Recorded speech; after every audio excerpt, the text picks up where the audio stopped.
This year, New Orleans is facing a major spike in crime by juveniles happening during school hours. Eyewitness investigator David Hammer looked into why and joins us now. What did you find out, David? Well, Katie and Sharice, I found the major issue here is truancy. That's when students, of course, are chronically absent from school. The systems for monitoring truancy went away during the pandemic shutdown, and they have not come back. And school and community leaders say something has to change now. Linda Fricke's brutal death in March sparked outrage across New Orleans. 4 teenagers, a boy and 3 girls, snuck up to the 73-year-old's car, taking the vehicle at gunpoint. They drove off with Fricke caught in the car's seatbelts.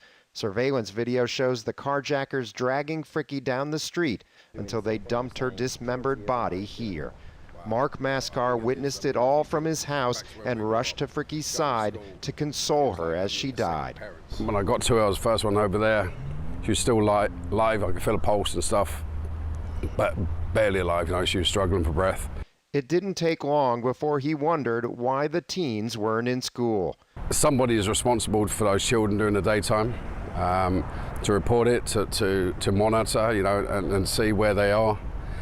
They shouldn't be walking around the streets. District Attorney Jason Williams wondered the same thing as he charged 17-year-old John Honore, 16-year-old Brenaya Baker, and 15-year-olds Markel Curtis and Lenira Theophile as adults with murder. This crime happened at 1 p.m.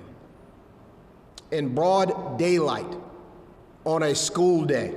These 4 should have been in school. The DA said Fricke's horrific murder was a symptom of a larger problem. Truancy is rampant, it is unaddressed, and it is unchecked, and if nothing is done, I fear that we will be here in this horrible place again.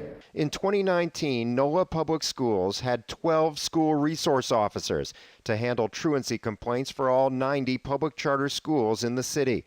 Now, the district has no SROs. Before, the district had a truancy center inside Orleans Parish Juvenile Court, and the New Orleans Police Department did regular truancy sweeps.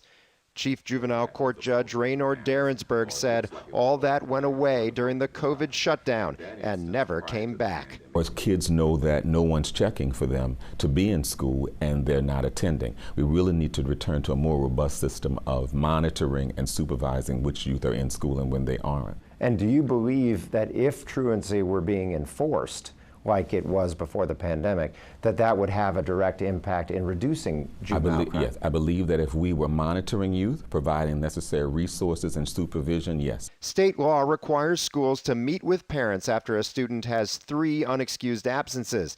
After 5 unexcused absences, schools can ask the district to issue a truancy summons.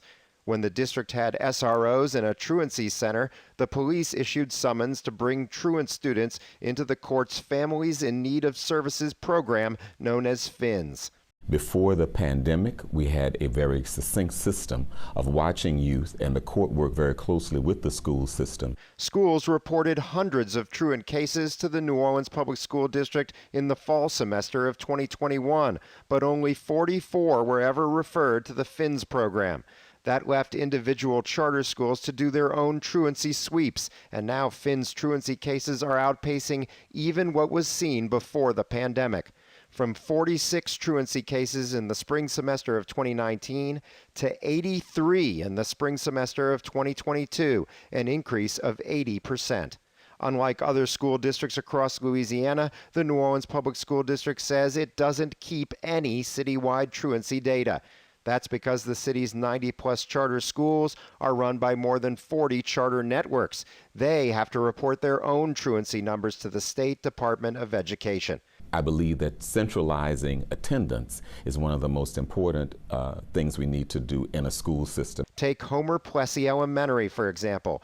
Only 67% of its students were marked present on an average school day, the lowest attendance rate in the state. But somehow, the state only recorded 1 truant student at Homer Plessy that school year. The school's CEO said that's wrong. The school reported far more truant students. And other school officials reported similar problems, as the DA explained.